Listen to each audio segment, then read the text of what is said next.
All right, I think we're all live. So I don't know who wants to kick it off, and I don't know if we want to keep the order that we're just on the dock right now, or if somebody wants to open this up. I think I'd rather not go first. Well, who went first last time? Was it you, Amy? No, I didn't read the intro. Well, okay, I'll read the intro since I didn't last time. It's been a while. Okay, you ready? All right. Welcome to Talking Social Studies. You're listening to episode number 30, Teaching the Holocaust, for May 10th, 2019.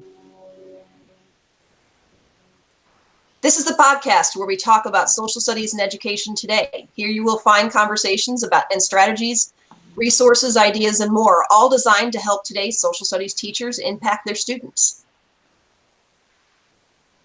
Hello, everyone. I'm Amy Presley, and I'm a history teacher at Broken Arrow High School near Tulsa, Oklahoma. You can follow the Talking Social Studies podcast on Twitter at TALKINSS, or you can follow me at STLNOK. Great. Hi, everybody. I'm Scott Padway, tech coach and history teacher out in Pleasanton, California. And you can find me on Twitter at Scott Padway. Hi, I'm Chris Hitchcock. I teach world history for a private online high school affiliated with Indiana University. You can find me on Twitter at CHitch94. You can find our Talking Social Studies website at bit.ly/talking with a G, SS. And hey everyone, I'm Chris Heffernan. I'm currently a 7th grade global studies teacher, but about to become an 8th grade U.S. history teacher at Jefferson Junior High in Naperville, Illinois. You can find me on Twitter at cheffernan75. So today's episode kind of came out of an article that, Hef, it was you that shared it originally, wasn't it? It was Chris, actually it was the SS Chat Facebook page that shared it originally, and then Chris Hitch and I were talking about where do we go with this here. So the article was from PBS, and we'll link it in the show notes, but it was a frontline article about, anti-Semitism incidents on the rise in schools and teachers kind of grappling with Holocaust education. And we thought, we probably, I don't know about you all, but I was kind of shocked with some of the statistics that this article had about people just, I guess, misinformation and just lack of information about this topic. Yeah, and that's I think why we needed to tackle this, is just the level of ignorance out there. And I mean, it's just ignorance. It's not that people don't want to know, it's that they don't know. And then as I think the four of us began digging through this topic, and we discovered that there's only 8 or 10 states that actually require Holocaust education in social studies curriculums. And like it started to make some sense that there's a reason why a lot of, and the article referenced millennials, but like I would say that there's probably more than just millennials, but it started to make sense as to why it is that there is this just lack of knowledge about this topic that is just so important. And, that's one thing that really is just I've had a hard time wrapping my head around, is the fact that theoretically you could go through an entire education having never talked about the Holocaust. In California, it's just something that we've it's in the 11th grade standards and 10th grade standards. I'm sure it's in some of the elementary standards, like to talk about it's just mind-boggling to me, I think. And that's why I was interested in getting into this. Hitchcock, yours is the same as mine. It's in the world history curriculum. And it's in, say the European history curriculum, but a kid needs to take 2 semesters of non-US history. So in Oklahoma, kids at my site, the largest school in the state, can take East Asian history, and we'll talk about genocide, but we're not talking about the Holocaust. And maybe they take ancient world history. And so they never get past, 1600. So between the two, they never talk about it. Yeah, and I think it's similar in Indiana. They have to take either geography and history of the world or world history. But I'm not sure. I teach world history as opposed to geography and history of the world, so I haven't looked at those standards. My son took geography and history of the world this year, and I don't know that they. I mean, if they did, he hasn't. I mean, he studied it in 6th grade, but yeah, I don't know if that's part of it. Well, and even when a 6th grader can and should be able to process is very different from a 17 or 18-year-old. Very much so. And it's interesting because I just did an informal poll of my students this week in class. And right now we're talking about nothing Holocaust related, but there was an article from Newsella that was all about this social media account, this Instagram account that tells a Holocaust story from the point of view of a 13-year-old girl in Czechoslovakia. And like, so the setting and everything is historically 1944, but it's being told on Instagram. And so like, there's boomerangs and things like that. And we were talking about it as a class, just as an article that I want them to read, just to read more nonfiction. And it was shocking when I said, like, how many of you know what the Holocaust is?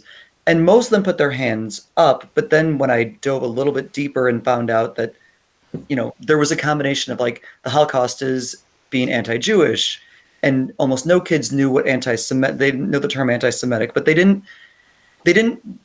the word, they knew what it was associated with. They knew it was associated with Nazis. They knew it was associated with people who are Jewish, but they didn't have any of the context at all. So they wouldn't recognize it in action. Correct. Exactly. Right. Well, and that's one of the, because I am trying to develop for our school an elective on the Holocaust or Holocaust and genocides. I haven't decided, for that's still being kind of sorted out. But that I've been looking at a lot of materials and taking a lot of participating in a bunch of webinars, like from Echoes and Reflections, Facing History and Ourselves, digging into the materials from the United States Holocaust Memorial Museum. And that is one of the things that is emphasized in the pedagogical strategies that these organizations that specialize in teaching about the Holocaust emphasize, is that students need to know the historical context. And one of the big things is they need to know like the historical background of anti-Semitism, that it wasn't just a 20th century thing. Right. And we had that talk too, about that Hitler was not the first person who was anti-Semitic, and he's sadly not the last either. Right. Well, I mean, none of this happens overnight, and it all builds up to it. And I think that's where we're really talking about getting into, is some of the importance on why this needs to be discussed. And I'm interested to hear some of the things that you guys are all going to be sharing, because I think it really gets at, some ways to approach talking about an atrocity of this magnitude. I mean, beyond the numbers and beyond the, but just really trying to get at the human element of it, and how learning about this can help teach us about the future and how we can avoid, instances of this happening again. Because if you look around the world, like it does, and not to this extent, but, at what road do you stop that road to hate? And how do you become an upstander instead of just bystanders, and allowing these genocides to manifest? Well, and one of the other things that's kind of fascinating about just our conversation is we're hundreds of miles from each other, and we're kind of covering not all of the U.S., but it's interesting to see multiple states. We've got Indiana and California, Illinois, Oklahoma. I mean, we're kind of scattered around a little bit, and it's kind of fascinating to see our how we all like converge on the same things, and then how we drift in others. And it's also interesting because different areas of the country with population makeups are sensitive about different aspects of it. I think that's, well, and here in Illinois, Skokie, Illinois, which is a suburb just north of Chicago, has, for whatever reason, and I don't know what the historical reason is, they have the largest number of Holocaust survivors outside of Europe. Oh, wow. It is a mostly Jewish community. The Chicago Holocaust Museum is actually in Skokie. But I think you're right. Like, because there is that population of survivors, like, I think that's one of the reasons why Illinois, and I guess Illinois has had it on the books for years, of like, and it's not necessarily embedded in the social studies standards so much as it's like a you need to make sure that you include a unit of study on this somewhere in elementary and junior high and high school. But I do think you're right that, like, you know, because of how spread out we are and the different demographics that make up an area, that probably does play a role too. All right. Well, Chris Hitch, I mean, I figured we just kind of start with this could go down. We could talk about this for hours, which is why I think, you know, honestly, as we've kind of looked at this topic, I think we are going to look at it as a multi-step kind of a mini series, for lack of a better phrase. You know, today kind of talk about the why behind it, and then bring in a guest speaker, and then maybe if listeners want, maybe round it out with kind of our own lesson plan, our own like mode of attack for how we cover this. Which I think is the best way to go. And as somebody who's about to re-enter American history, which is where in our school we cover this, like I haven't taught the Holocaust like in like a full unit in a long time. And I have talked about genocide with seventh graders when we look at world geography, but you know, the Holocaust is something that is a little bit different than every other genocide to take a look at. So, Well, and it was the one that led to that term being developed of Right. genocide, and that's another good. I mean, I think that can be a good starting point with students. Like, what is a genocide? When did this term get? I mean, because words have histories themselves. When did this term come into being, and why?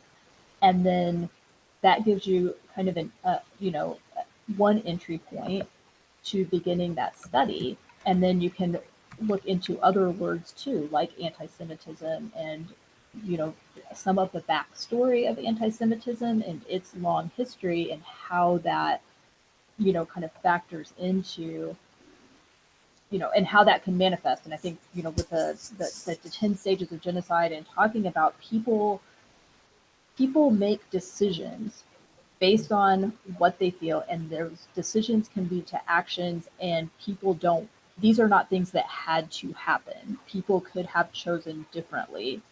And what does that mean for us today in terms of us being, you know, rational beings that can witness what is going on around us and make decisions about right versus wrong, and going along with the crowd or not, depending on what the crowd is doing and what people believe and on what evidence they're basing that.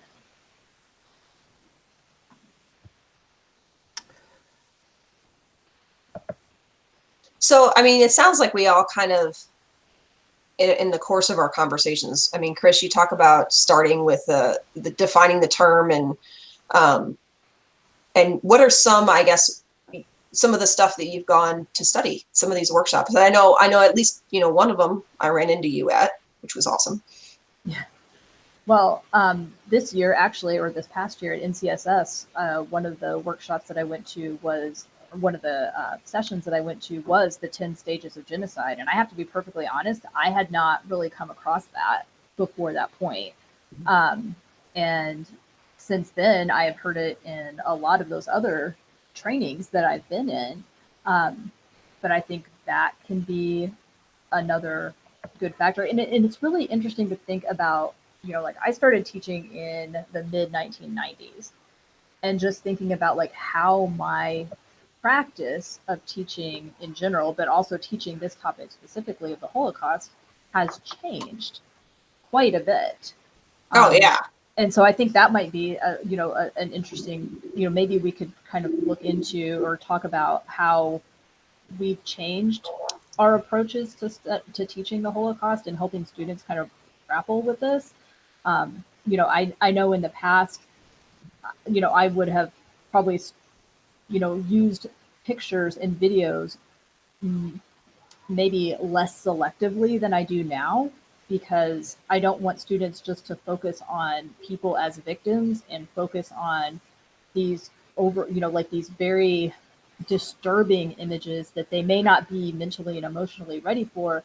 But also it's like, what is the purpose of that? And being much more intentional in, you know, is it as effective to help students learn about something to show a lot of corpses as opposed to showing people like an individual and the pictures associated with an individual or a family's life, you know, from before, you know, like the rise of the Nazis to early on, to when they were being forced to leave their home to go to a ghetto, to, you know, transportation to a camp, or they're doing some, you know, perhaps they, you know, joined a partisan group or something like that, that there were these steps. It wasn't just Hitler came to power and rounded everybody up. Or even that he didn't force his way in. This guy was generally elected and very popular. He was Times Man of the Year. Right.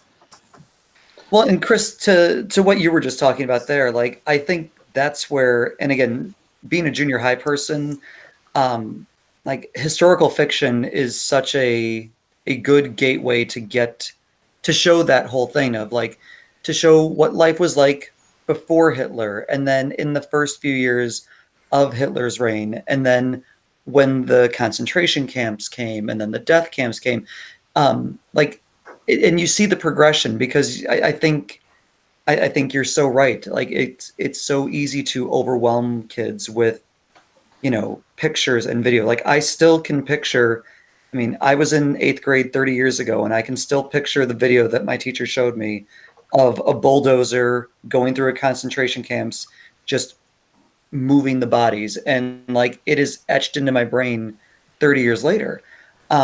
Because it was such a graphic thing, but I didn't necessarily have the ability to contextualize it and think about every other piece of that story, about the fact that each of those corpses was an individual and had a story and a family and a mother and a father and a brother or sister family. I mean, and everything else. Well, and Chris, like you said, within that, you know, that famous, you know, film of Nazi propaganda that turned into a photograph. I mean, just that backstory. How do you get here? Right. You know, it wasn't just an immediate overnight thing, and the steps along the way. And you know, I admit, when I started teaching in the early 2000s, it was, you know, hey, you know, you got your, I think it was a DBQ packet, you know, from it wasn't from the DBQ group. It was like one of those leaflets that comes with the textbook company, and it was photographs. It was a series of photographs and, you know, letters and things like that. But again, it was the shock and awe. It was not so much how did we get here, because what is the purpose? Why do most states? I'm going to kind of go out on a limb here, based on national standards and based on the 2 states I've taught in. The purpose of teaching the Holocaust is to avoid this event again. If you don't recognize how it started and you don't understand the steps along the way, you're never going to stop it. Mm-hmm. So we lost our guidepost in that. I mean, when I started teaching, I showed Night and Fog to juniors in high school, and now I'm like, oh heck no, like no. I used to show Schindler's List. I don't do that anymore, because again, it's like Chris said, it's the victimization and focusing on the victimization. I had a visitor from the St. Louis Holocaust Memorial and Museum. Her name is Lolly Betcher. I don't know if she's still there because it's been 10 years, but she brought a traveling trunk with, you know, discussions with the kids. And, you know, even oh gosh, I think it's from Teaching Tolerance. There's an activity you can have the kids do called the 20-pound activity. Have you guys heard of this? No. I've not. The way the lesson goes is to get the kids to understand value of the things in your life. And, you know, you're told you can take one suitcase and it can't weigh any more than 20 pounds. So you have the kids list, what are they going to take? And of course, they're going to throw in their iPhone, and they're going to throw in their computer, and they're going to throw in whatever. You know, there's always the kid, I'm going to throw in my weapons and this, that, and the other. And then you look at him and you say, you get none of that. I mean, okay, there's value in that lesson. There is, in understanding, you know, why people pack pictures, why people value pictures. But again, it's really hard. I mean, it's 15 years. I've taught world history in some way or another in all those 15 years, and it's so different. If I'm going to show a film, I show the Italian film Life is Beautiful. It's a comedy. What the heck? A comedy about the Holocaust? How can you do this? But that leads to some really interesting conversations with students because it's a story about the love of family. And it's a story about survival. It's a story about a parent protecting the mind of their child and how they do that. And the kids at the beginning, they really don't like it. But by the end of it, they get the story of survival. They get the story of the human heart. The way that film ties it all together and ends, I think, is a fantastic like connection to how, you know, it's a hard approach, because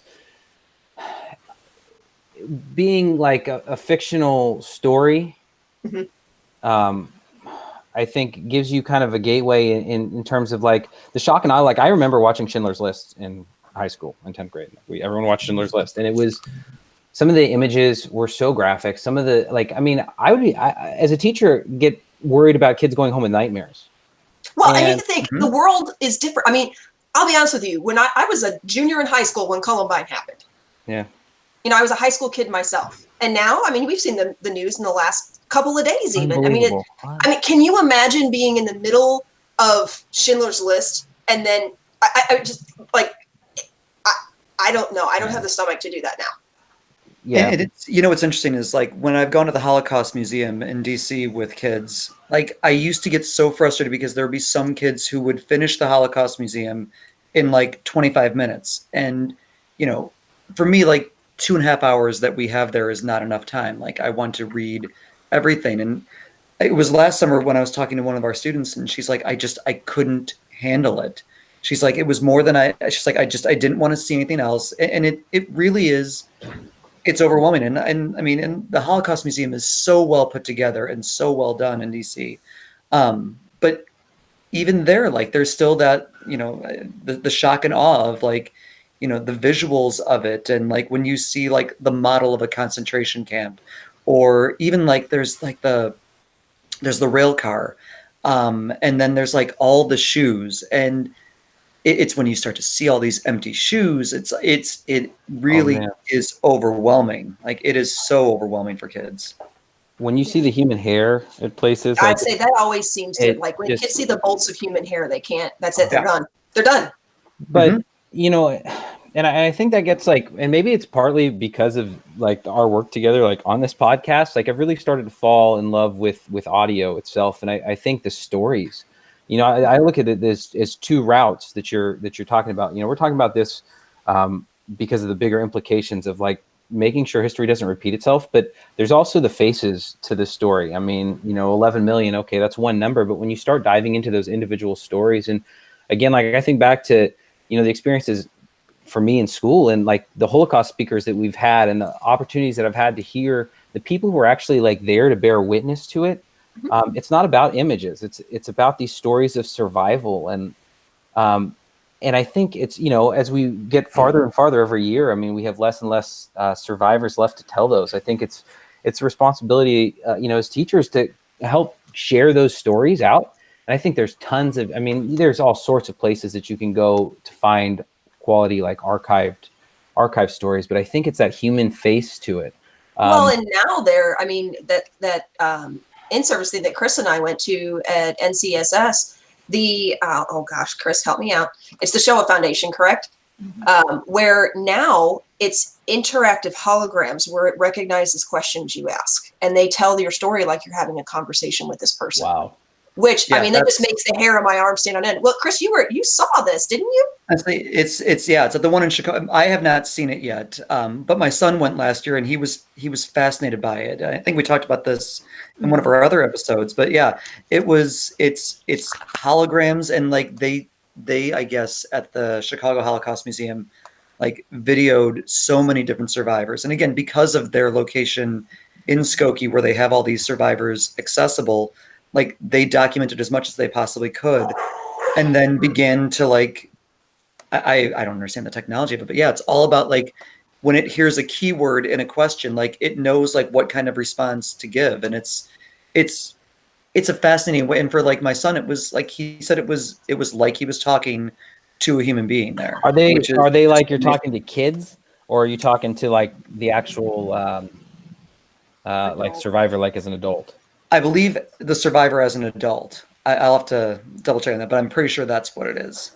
Well, I'm sure, as this generation is lost, I think that, maybe that would be another layer of that technology to help people understand. You're talking to an 85-year-old woman at first, and when you ask about her childhood, you meet her as a child and you see her experience through her eyes. And that's, I think, what a lot of us want is the kids to understand. I mean, Chris, you talked about the 10 stages of genocide. In the last 2 years, that's been my own approach is, the kids are like, oh, we're going to learn about the Holocaust. I'm like, no, we're going to talk about genocide. We're going to talk about how genocide happens so that you can recognize it. And we talk about, those stages, but really about the concept of racism, the concept of marginalization, the concept of identification movements, and how just because you don't get to another genocide does not mean these things aren't happening, which is why you see people in modern times throwing a fit when they're like, red flag, this is a no. This is the point which we say no. Right. And understanding that. Well, and it's so hard to do that, right? Because, I mean, you look at in the world, and this is where I think this to me is so important, is that, you look at what's going on in China, and let's apply the 10 stages of genocide to what, China is doing to these like Muslim Uyghur minorities. Or you look at what happened in Myanmar, and let's apply like where we are. And, when you start talking about the spectrum, and for those of you who don't know the 10 stages of genocide, it's classification, symbolization, discrimination, dehumanization, organization, polarization, preparation, persecution, extermination, and denial. And I think you can really you can start using that as a gauge. But, I linked in Southern Poverty Law Center does this hate watch thing, and they just have current events and things that are happening, and take a look, compare, look at the 10 stages of genocide and see what's just happening in the world. And I think people, if we become too passive and just let things happen, without maybe trying to be an upstander at some point, can we slip back into one of these, mass genocides? And well, that's, I think, and again, having looked at this through the geography lens over the last couple of years and covering more current events, I was telling the kids in my lifetime, there have been 7 genocides, and I was not born until 1975. So since then there's been Cambodia and Rwanda and Darfur, and you can make the argument that Syria has genocide tendencies, and Burma, that you're right. We need to teach kids how to spot it. We need to teach kids and then not just how to spot it, but then what do you do about it once you do spot it? Yeah. I'm a 13-year-old kid. What can I do? Well, actually, Exactly. You can do a lot. right. Yeah, Well, especially when there's in this article they're talking about how there's an increase in anti-Semitic incidents, at schools, and that is where kids are, and what can they do in those situations? And part of that is just the culture of where you're at. I grew up not too far from a very large, not as large Heffernan as you, but St. Louis has a pretty sizable Jewish community as well. And so the idea of some of the things I read about happening, there's no way. You knew, because, and part of that is, again, people, you have friends, you go to school with people who have this faith. So it was a pretty mixed, I don't remember religion being a big topic in my school because there were a lot of different religions represented. So it was just oh, okay, cool, whatever, moving on, next topic. But that's not the case everywhere. And kids live in these bubbles. Yeah. It's the us and them thing. All right, we're going down like a crazy rabbit hole here with stuff. Series. Yes, why it's a 3-part series. So the plan was that the next episode we were going to continue this discussion by bringing in Jennifer Goss, correct is how it's pronounced, who is a U.S. Holocaust Memorial and Museum fellow, and she's also a consultant for Echoes and Reflections. So we're going to bring in, and a teacher, and a classroom teacher. So, bring in somebody who has the pedigree, has the credentials, but also is in the trenches too, in the classroom. I'm excited. Yeah. That sounds, I don't know if that's the right word. I'm really wanting to learn a lot more. Exactly. Yeah. And I think this is the best way for us to do this here. And then, our listeners, like, you are experts on this just as much as we are. Like, we're learning as we're talking. And I think I've learned more today in our 30-minute conversation than I have in the previous couple of years. So by all means, tweet at us, reach out to us, let us know what it is that you're doing right now that's working, what you're doing that's, how your practice of teaching this has changed, because we want to continue this conversation. And by all means, I mean, if you're the newbie and you're like, oh crap, I just showed Schindler's List, we're all learners. We're all in the stages. I mean, we've all admittedly done this too with the best of intentions. And I don't think people do it to be mean. I really do think people make the decisions they do with the best intentions. But like Chris, like you said, it's ignorance. It's just a lack of knowing. And so we're hopefully going to add to all of our knowledge and learn from our listeners as well as each other, and as well from Jen Goss when she comes to visit us next week, or in 2 weeks for our next recording. Well, I guess until then. Until then. Until then. So that's when we cue the suck less exit music. Yeah, So I maybe we that's could like do that to was thinking that. I thought, no. Yeah, not today, maybe. Not today. Yeah. That'll start with our next topic. Not this. Yeah. All right, guys, I got to run right now to go take kids to dance.